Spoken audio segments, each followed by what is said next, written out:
Senhor presidente, senhoras e senhores senadores, é com alegria e satisfação que mais uma vez ocupo a tribuna desta casa nesta segunda-feira. Antes de começar meu discurso, eu quero primeiramente agradecer a Deus e agradecer a todos os líderes religiosos que sempre têm orado pelas autoridades, especialmente nesta semana que nós temos aqui em Brasília, na nossa capital federal, a Convenção Nacional da Igreja Assembleia de Deus.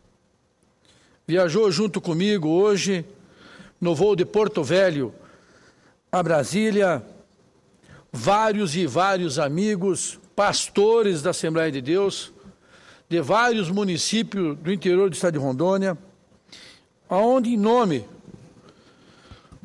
do presidente da Assembleia de Deus, pastor Nelson, quero deixar meu abraço ao pastor Joel Holder e ao pastor Manuel Chagas de Rolim de Moura, que vem se recuperando de uma cirurgia de poucos dias atrás, que eu tive presente na sua chácara em Rolim de Moura e sua família.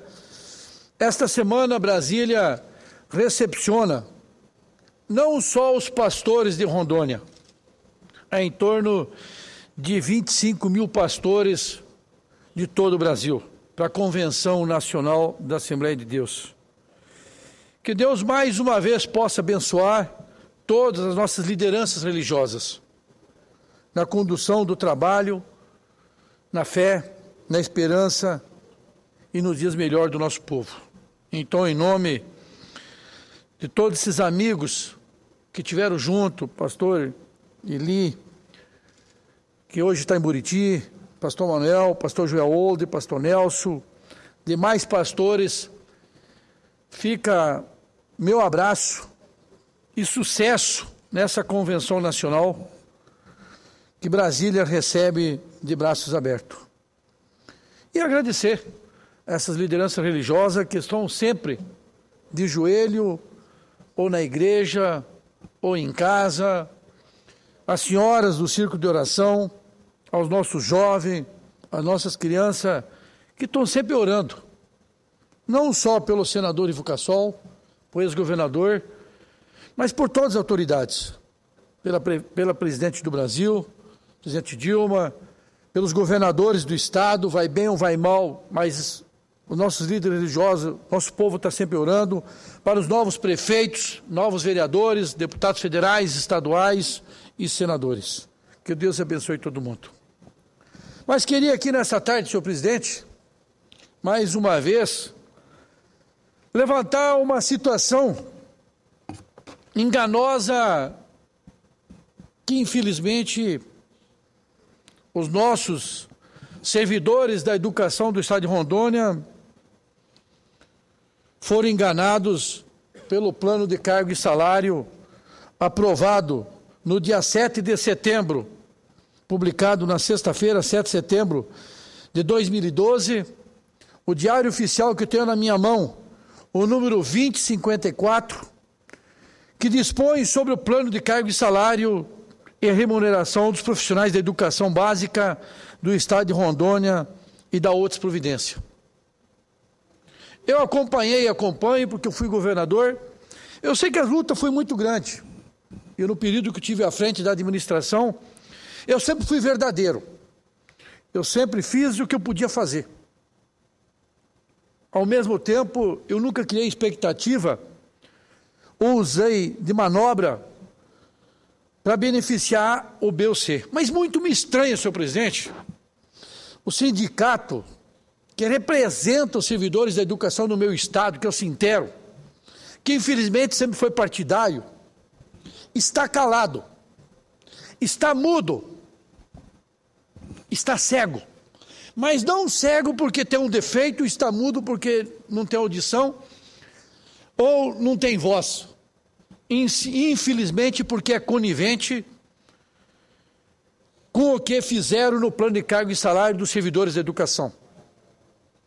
Esse plano de cargo e salário, no seu artigo 74, diz o seguinte: eu quero dizer para os professores, não precisa acreditar em mim, Pegue o Diário Oficial, número 2054, do dia 7 de setembro de 2012, e vocês me acompanham no artigo 74, que diz o seguinte: o valor do vencimento inicial do profissional do magistério será determinado a partir do piso salarial profissional nacional, estabelecido pela Lei Federal número 11.738, de 16 de julho de 2008, sendo este valor proporcional conforme a jornada de trabalho e classe.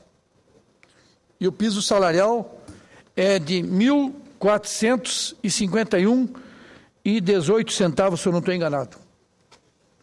Ao mesmo tempo, o artigo 74 diz o seguinte, no inciso 1º: para os fins de que estabelece este artigo, considera-se piso salarial profissional a referência sobre o qual incide os coeficientes que irão determinar o valor do vencimento. A referência. O inciso 2º diz o seguinte: a tabela de vencimento dos profissionais de magistério constitui da classe e referência, que é a classe E, classe B e classe C, e referência de 1 a 16. E quando você fecha 16 da classe A, você parte para a classe B, dando sequência no valor. Agora olha o que diz o artigo 75. O intervalo entre as referências corresponde a 2%. A referência 1, 2, 3, 4, até na 16, cada uma se refere a adicionar 2% em cima do valor. Olha a malandragem, olha a pegadinha, olha o acordo que fizeram na calada da noite com a secretária de Educação, com o governo do Estado e o sindicato, e também o ex-deputado estadual que representa o sindicato do Sintero. Olha o que diz. E o anexo 1 do Diário Oficial, o anexo 1 é claro, ele diz o seguinte, o anexo 1, quadro do demonstrativo da classe e referência da carreira dos profissionais de magistério. A classe A começa o salário com R$ 1.451,18. Quando chega na referência 16, senhor presidente, senador Paim, chega com R$ 1.886,53. Aí passa, que é o professor de nível médio, aí passa para a classe B, professor de licenciatura curta da 6ª ao 9º ano. Da classe B, que teria que dar continuidade com 1.886,53, aplicando mais 2% e passando para a classe B, que daria 1.904. Pasme, presidente, pasme, professores. A classe B começa de novo com 1.451. Olha o acordo que fizeram, ninguém se percebeu ainda. Denunciei esses dias na imprensa do meu estado, mas infelizmente a maioria tirou do ar ou não divulgou. A classe B dos professores do meu estado, que o professor de classe A, que está ganhando 1.886, quando passar para a classe B, em vez de ele ganhar R$ 1.900, passa a ganhar R$ 1.451. Essa é a classe, não fui eu que inventei, está aqui no Diário Oficial, isso foi um acordo que eles fizeram. Aí disseram o seguinte, olha, nós fizemos isso porque não tem dinheiro para pagar. Então que não fizesse, porque o artigo 74 e o artigo 75, ele é claro. Ele é claro, senhor presidente. Ele estabelece que é 2% cada referência. E se aplica essa referência, e se aplica para a classe A, e classe B, e classe C. Sabe quanto é a perca que os professores têm por causa desse acordo, dessa mutreta que fizeram? Tem uma perca de 32% no salário de vocês. E vocês, professores, vão ficar calados? Vão deixar o Sintero comendo e jantando na mesma mesa e ficando acordado e sem ninguém falar nada? Se no próprio artigo do Plano de Cargos e Salários 74 e 75 diz que vocês têm direito, então é obrigação do Estado a consertar a tabela e ratificar o erro que tem e beneficiar vocês. Mas não, ninguém falou nada, está todo mundo quieto. Esses que representam vocês, infelizmente, não têm compromisso com a classe da educação.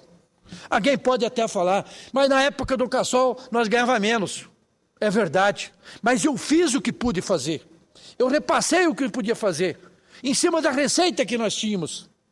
E eu sempre fui verdadeiro. Tanto que está aí a prova. Então não adianta criar uma expectativa, botar na lei e depois na tabela, infelizmente, frustrar todo mundo. Esta é uma denúncia grave, esta é uma denúncia que estou passando mais uma vez e fiz no meio de comunicação do meu estado, que eu espero que o sindicato que representa vocês, professores, não faça mais na calada da noite esses acordos, entendeu? Que venha a prejudicar o salário de vocês. Mas, ao mesmo tempo, que faço aqui, na tribuna dessa casa, não queria fazer essa denúncia, mas como não tomaram providência, ficou por isso, fui obrigado a denunciar, e da mesma maneira que os deputados vêm apurando, entendeu? A farra de diária, a situação do sumiço de não sei quantos centenas de televisores, centenas de aparelhos de notebook, de computadores, enfim, sumiram do almoxerifado, sumiu da prateleira, um fez de conta que entregou, a secretaria fez de conta que pagou, não, pagou, e ao mesmo tempo esses produtos sumiram e o povo está no prejuízo, e é bom que as autoridades tomem providência. Mas eu tenho aqui também em minhas mãos o abandono da RO 387, faz população sentir saudade da época do Cassol. A rodovia 387 é a rodovia que interliga Espigão do Oeste a Pacarana, cheio de atoleiro, caminhões capotados, infelizmente de ponta cabeça. Não é só Espigão do Oeste, é na região de Buriti que a situação não está boa, é os asfaltos para Alta Floresta que está difícil, é a rodovia do Progresso que tem atoleiro, é várias rodovias que infelizmente se encontram em estado precário. Mas o diário tem máquina, é verdade. O diário tem equipamento, também é verdade. Eu deixei vários, compraram mais alguns, também é verdade que compraram mais alguns.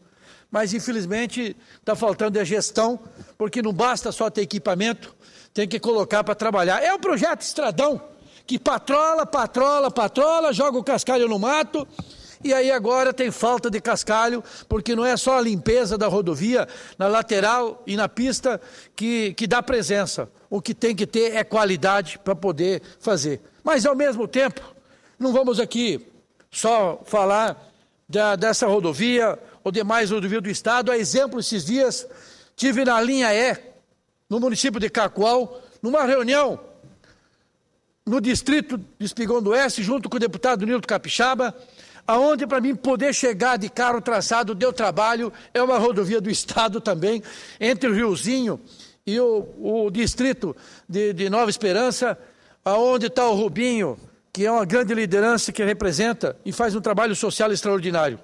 Mas aqui, o que também mais me preocupa, senhor presidente, é a nossa rodovia 429. A rodovia 429, que quando fizeram a licitação, infelizmente, aqueles que planejaram fazer uma licitação, contratar uma obra, esquecer de contratar as pontes, aí é falta de competência. Eu quero saber aonde os engenheiros compraram esse diploma. Em qual é que tanda foi que conseguiram esse diploma. Porque hoje nós estamos lá, o município de São Miguel, entre São Miguel e Seringueira, o município de Seringueira, o município de Costa Marques, da nossa amiga, filha do nosso deputado Lebrão, Gislaine, a Lebrinha como é conhecido, também o Chico Território de Costa Marques, os municípios isolados.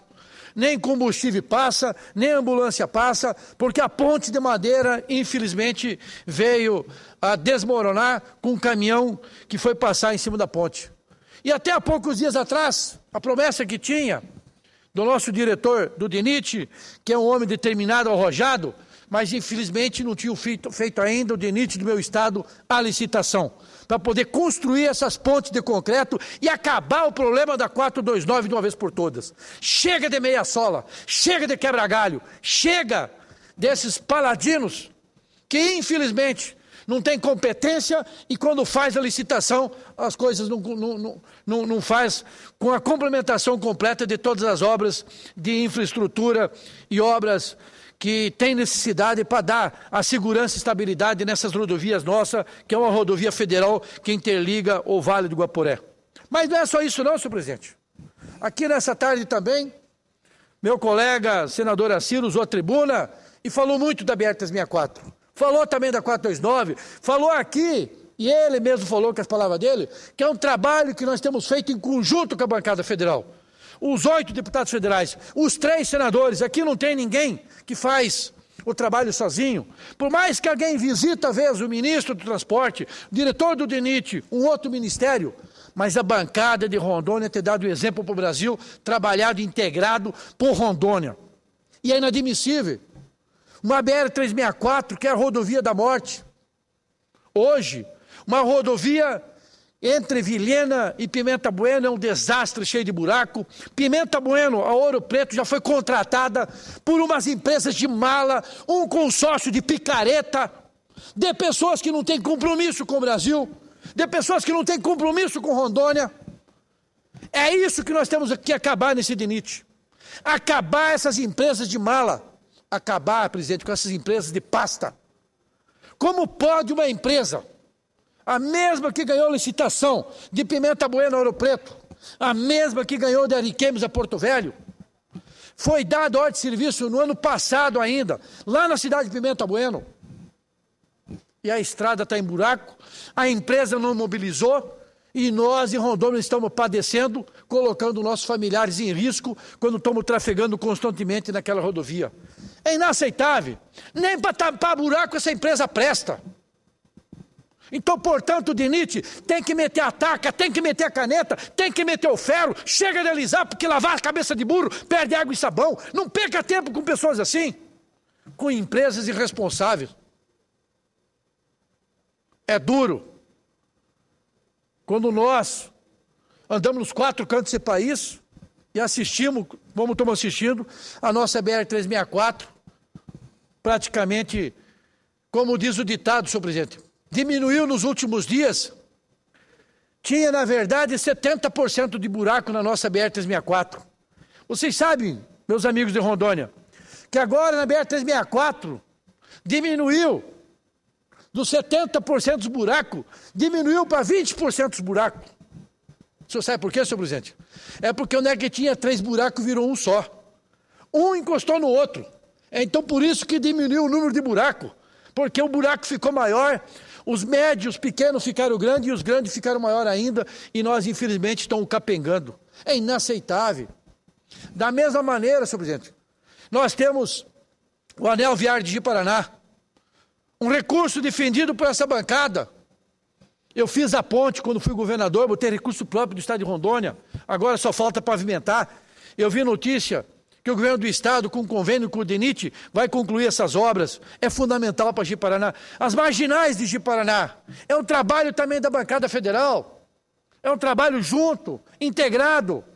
Da mesma maneira, nós precisamos trabalhar para poder fazer as marginais, completar as marginais da cidade de Ouro Preto, concluir da cidade de Ariquemes, que está pela metade, que o dinheiro foi desviado ainda lá atrás ainda, entendeu? Pelo ex-prefeito quando passou por aquela cidade. E hoje as obras estão inacabadas em vários lugares.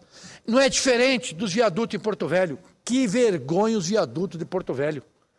Viaduto, senhor presidente, que foi cancelado, foi refeito, foi feito aditivo, pago a empresa, mas também foi meia dúzia para a cadeia lá. Foi 6 secretários presos, senhor presidente. 6 secretários presos no mês de dezembro. É rolo, parece aquele rolo de fumo, aqueles que faz lá no sul, aquele rolo de fumo, qualquer quantidade. E eu espero que o prefeito que assumiu lá possa agora concluir, e se não tem condições, e se não tiver equipe, passe para o DENIT, passe para o Quinto Beck, mas nós precisamos urgente concluir as obras dos viadutos da Jorge Teixeira, do entroncamento do Trevo do Roque, do viaduto que vai para o Acre, que é a saída para o Acre, e tantos outras obras que tem. Também ao mesmo tempo, senhor presidente, a 425, que interliga a BR-364 a Guajará-Mirim. Está intransitável aquela rodovia. Mas temos o processo licitatório, que nós esperamos que conclua nos próximos dias. Esperamos que no mês que vem o DENIT possa também concluir esse processo licitatório. E eu espero que essas empresas, construtoras do Brasil, peguem alguma empresa séria, igual aquela empresa de Ji-Paraná, não sei o nome dessa empresa, mas é uma empresa boa. Ou igual a empresa Odebrecht que está fazendo a usina lá de Santo Antônio, ou igual a Camargo Correia, Andrade Gutierrez que está fazendo a Belo Monte, que faça essas obras. Empresas que têm compromisso, empresa que tem CPF e tem CNPJ, porque o CPF do seu sócio, o CNPJ da sua empresa, e que possa honrar com os compromissos. E não empresa que pega uma obra, senta em cima, e não ocupa muito, e não desocupa muito, e nós ficamos sofrendo, entendeu? Porque essas empresas querem segurar a obra ao mesmo tempo, para poder viabilizar seus negócios, à custa do sacrifício do povo do estado de Rondônia. É isso que nós não podemos aceitar. Então, por essa razão, senhor presidente, que eu estou aqui, que representa o povo do meu estado, indignado na atual situação que está. Eu espero que agora o novo ministro, César Borges, o ministro do Transporte, indicado pelo PR, possa, na verdade, agilizar mais ainda essas obras da BR-364, essas pontes da 429, a conclusão, e as marginais também na cidade de São Miguel, do Guaporé, como também as demais conclusões que tem, como também a 425, como também os viadutos de Porto Velho, também as marginais da BR-364, e ainda, além disso, concluir os aterros da ponte do Rio Madeira, dentro de Porto Velho, a saída que vai para 319 para o estado do Amazonas. Em 1977, lá atrás, há 30 e poucos anos atrás, senhor presidente, eu era motorista de caminhão. Eu saía cedo de Porto Velho com carga de banana e de noite eu dormia em Manaus pela BR-319. Estamos no novo milênio, quase 40 anos depois. Infelizmente, a nossa BR-319 hoje está na discussão se pode ou não pode, se pode fazer ou não vai fazer, ou conclui ou não conclui, enquanto a interligação é só aérea ou por água. Esse esquema que tem de quem é proprietário das balsas, dos barcos, para mim não interessa, mas a rodovia tem que estar interligado. São obras estruturantes e de interesse nacional. Além disso tudo, senhor presidente, além da reivindicação que eu faço para o diretor nacional do DENIT, que bota no toco, não pope, general, no seu estilo. Quem não produzir, quem não tiver coragem, quem não tiver determinação, quem não tiver arrojo, quem não tiver competência, bota para andar. Porque nós não podemos deixar o povo isolado na 429, não podemos deixar o povo isolado na BR-364, com milhares de caminhão por dia trafegando com a soja que vai para o porto de Porto Velho para descer o Rio Madeira para mandar para exportação. Mas além disso tudo, senhor presidente, na última semana, nós tivemos a comissão aqui do Senado, comandado por Dulcídio, presidente, por senador Flecha Ribeiro, vice-presidente, senador Blairo Maggi, senador que nos acompanhou também, o senador Valdir Raupp, e o relator também, o senador Ivo Cassol. Tivemos na cidade de Altamira, no Pará, aonde a nossa subcomissão acompanha as obras da construção de uma das obras mais belas do país. Eu não consigo entender como tem ambientalista que ainda fala mal das usinas de Belo Monte. É uma usina que vem de encontro com a necessidade do Brasil. É uma usina que dá orgulho de dizer que os engenheiros, as construtoras são brasileiras. Senhor presidente, dá orgulho. Na próxima ida da subcomissão, convido a Vossa Excelência para acompanhar a gente lá. Dá orgulho de dizer isso. Eu não consigo entender como ainda tem algumas ONG, tem alguns interesses individuais que não estão preocupados com o Brasil, deixa emperrar essa obra tão importante que já tem 30% pronta. Essa usina vai gerar 11.200 e poucos mega para esse Brasil. O impacto é praticamente zero. Mas ao mesmo tempo, senhor presidente, é importante lembrar o consórcio Norte Energia, que eles têm um compromisso com aquela população, têm um compromisso com Vitória do Xingu, têm um compromisso com Altamira. Eu fiquei triste, porque eu chegando na cidade, juntamente com a comissão de senadores, eu gostaria de ter ido visitar um hospital, que foi um compromisso no ano passado e uma das condicionantes para atender aquela população. E me levaram, juntamente com os demais senadores, para nós assistir um meio aterro sanitário, como compensação. Eu já vi o urubu por metro quadrado, mas lá eu não tinha visto lugar nenhum com tanto urubu daquele jeito. E quando, na verdade, eu queria ter ido lá, para começar para visitar, era a construção do hospital. Dizia o consórcio que o poder público não se entende. Dizia o poder público que aonde vai ser construído pelo consórcio não atende a necessidade da população. E eu dizia para o prefeito e para os vereadores, para o representante do governador, que quando quer, senhor presidente, o prefeito manda uma lei para a Câmara aprova, desapropria o terreno, indeniza os proprietários, ou o próprio consórcio adquire esse terreno e a construção do hospital é fundamental. E é um hospital de 100 leitos, senhor presidente. Obrigando os moradores e os visitantes que vão em busca de um salário melhor, de um emprego, a muitas vezes gastar o dinheiro que não tem em hospital particular. Então, portanto, eu levantei essa questão lá, disse também junto na reunião que tudo bem, a questão dos aterros sanitários é fundamental, mas antes do aterro, fundamental o primeiro hospital para atender essa demanda explosiva de procura e de emprego e de crescimento que tem a região do Pará. Eu vou pedir para o senhor mais 5 minutos para eu poder completar essa ida para o Pará, se o senhor presidente permitir, para nós poder concluir. Como eu fiz com o outro jogador, que eu tinha dado 5 mais 5, naturalmente vou lhe dar mais 5. Fico feliz, senhor presidente, porque essa ida nossa para o Pará foi importante, porque nós, senhor presidente, temos essa preocupação. Essa subcomissão teve no ano passado lá e levantou a situação da supressão das áreas que estão sendo construídas, o canal, está sendo feito as obras da construção da barragem, da casa de máquina, e as mesmas madeiras que foi tirada há 1 ano atrás, há 2 anos atrás, se encontra amontoada e estão podres, apodreceram, deixaram de gerar emprego, deixaram de gerar renda, como aconteceu na Santo Antônio, como aconteceu na Giral. Não é por culpa dos consórcios, infelizmente é por culpa da nossa legislação. Senhor presidente, vão tirar nas áreas do alagamento, que é pequena, das áreas do canal, vão tirar em torno de 156 mil cúbicos de castanheira. A castanheira é proibida comercializar por lei, mas estão apodrecendo. Por que não pegam essas castanheiras, vende elas, não fica o dinheiro para o consórcio e passa para os indígenas, para os índios de lá, passa para fazer o trabalho social com as prefeituras, com as comunidades ribeirinhas. E nós cobrávamos isso na vez passada. Tinha muita gente sempre interessada com esses resíduos.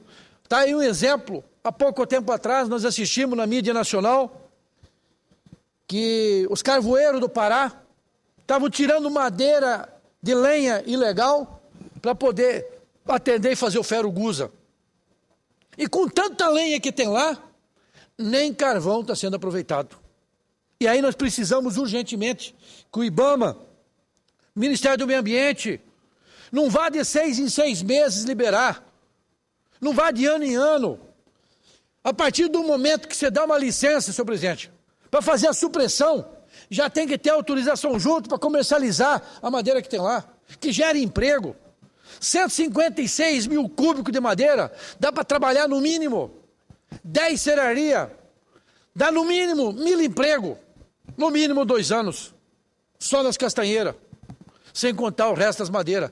E as madeiras, as melhores já foram, igual a Santo Antônio e Giral, foi criada a expectativa de madeiras boas, mas as madeiras boas, nobres, já foram consumidas, serradas, industrializadas há muitos anos atrás, e lá no Belo Monte não é diferente no Pará.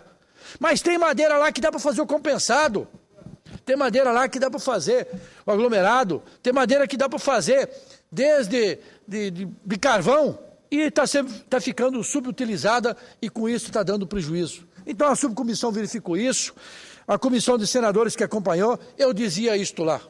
Mas ao mesmo tempo, Também é importante, senhor presidente, que o consórcio construtor tenha compromisso com a comunidade ribeirinha.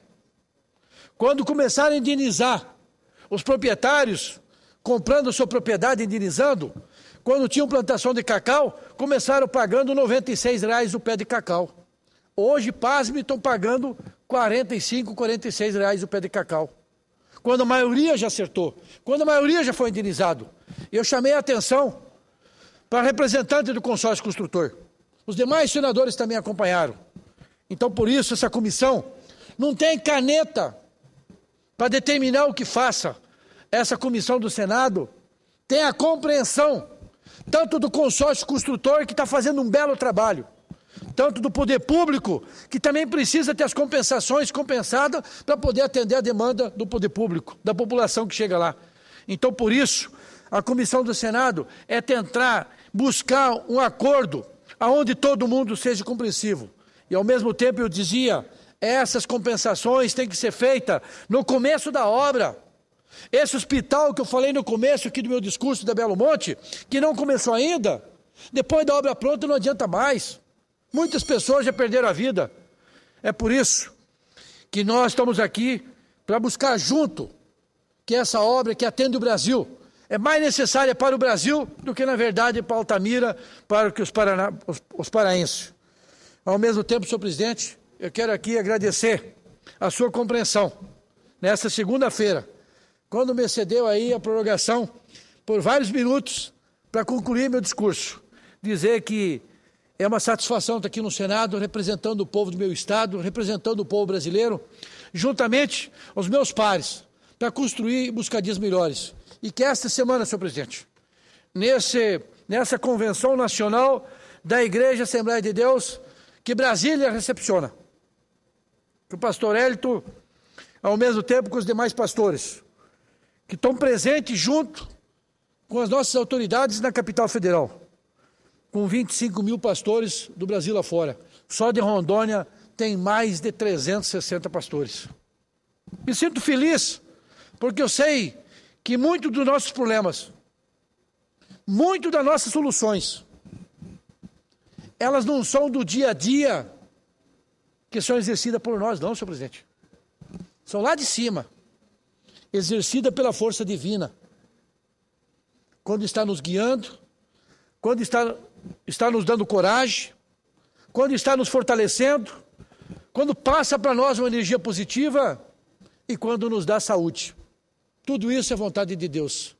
E eu só tenho aqui a agradecer a todas e todos os representantes religiosos, a população em geral, que sempre na igreja ou mesmo em casa, de joelho, de dia ou de noite ou de madrugada, está sempre orando por nós. Obrigado de coração.